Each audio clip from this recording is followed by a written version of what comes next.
ক্যানিং লাইনে প্রচারে নেমে নজর কাড়লেন বিজেপি প্রার্থী প্রশান্ত বায়েন।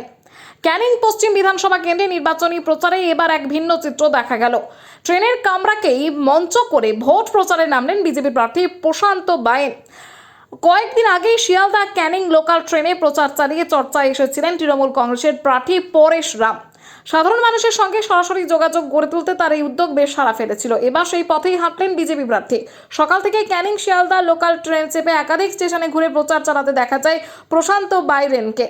সকাল থেকে ক্যানিং শিয়ালদা লোকালে চেপে একাধিক স্টেশন ঘুরে প্রচার চালাতে দেখা যায় প্রশান্ত বায়েনকে। যাত্রীদের সঙ্গে সরাসরি কথা বলা, তাদের সমস্যা শোনা, এমনকি হাসি ঠাট্টায় মেতে ওঠার মধ্যে দিয়ে প্রচারে গুরুত্ব তুলে ধরেন এবং শুরু করেন জনসংযোগ খুবই সহজ মাধ্যমে।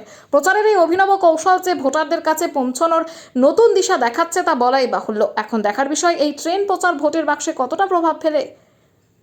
শাসক দল সবসময়ই বলে যে আমরা যেটা প্রথমে শুরু করি বিজেপি আমাদের দেখেই করে। ঠিক বিগত কয়েকদিন আগে ক্যানিং পশ্চিমের তৃণমূল প্রার্থী পরেশ রাম দাস ট্রেনে প্রচার করেছিলেন। আজকের কি সেই সূত্র ধরে আপনি প্রচার করলেন? আপনারা যে কথাটা বলছেন এটা সম্পূর্ণ মিথ্যা কথা।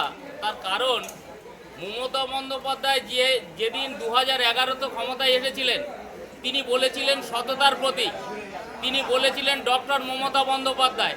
আজকে সততা হারিয়ে গেছে, ডক্টর হারিয়ে গেছে, আজকে বাংলার অগ্নিকন্যা নেই। এখন বাংলার কাছে একটা গলার কাঁটা হয়ে দাঁড়িয়েছেন। অতএব যারা বলছে আমরা শুরু করি তারপরে বিজেপি শুরু করে, এই ধারণাটা ভুল। কারণ আমরা বিজেপি, আমরা স্বতন্ত্র চিন্তাভাবনা নিয়ে চলি, আমরা মানুষের সাথে চলি, আমরা মানুষের জীবন জীবিকার কথা বলি, আমরা কখনো ওই মিথ্যাচার করি না। আমরা 1,500 টাকার ভাতা দিয়ে মানুষের মিথ্যাচার করার জায়গা থাকি না। 15 বছরে শিল্প শেষ করেছে, স্বাস্থ্য শেষ করেছে, শিক্ষা শেষ করেছে, তারপরেও এই ধরনের কথা মানায় না। অতএব তৃণমূল যেটা বলছে ওটা আমাদের কালচার নয়, মিথ্যা কালচার বলাটা আমাদের মধ্যে সাজে না। অতএব আপনারা যেটা বলছেন ঠিক আছে, কিন্তু ভারতীয় জনতা পার্টি মানুষের সাথে আছে, থাকবে। কারণ আমাদের যশস্বী প্রধানমন্ত্রী তিনি সগৌরবে মানুষের কাজ করে যাচ্ছেন। আজকের এই যে ট্রেনের মধ্যে প্রচার করলেন, কি সাড়া পেলেন? মানুষের স্বতঃস্ফূর্ত সাড়া আছে। মানুষ চাইছে পরিবর্তন হোক, মানুষ চাইছে কর্মসংস্থান তারা ফিরে পাক, মানুষ চাইছে তার মেয়ে রাতের অন্ধকারে যাতে বেরোতে পারে তার জন্য সে সুরক্ষিত করতে চায়, নারী তার সম্মান ফিরে পেতে চায়। এবং এখানে টোটাল যে তোলাবাজি আপনার অপশাসন চলছে সব কিছু বন্ধ করতে চায়। তারা চায় সোনার বাংলা ফিরে যায়, বাংলার যে কালচার, বাংলার যে কৃষ্টি, সেই কৃষ্টি কালচার ফিরে চায়, শিক্ষা ফিরে পেতে চায়, স্বাস্থ্য ফিরে পেতে চায়, শিক্ষা ফিরে পেতে চায়, চাকরি ফিরে পেতে চায়। জয়ের ব্যাপারে কতটা আশাবাদী? জয়ের ব্যাপারে আমি 100 আশাবাদী। কারণ মানুষ তার নির্দিষ্ট চিন্তাভাবনার মধ্য দিয়ে গণতান্ত্রিক পদ্ধতিতে আমাদের ভোট দেবে সেই ভাবে আশ্বস্ত করছে।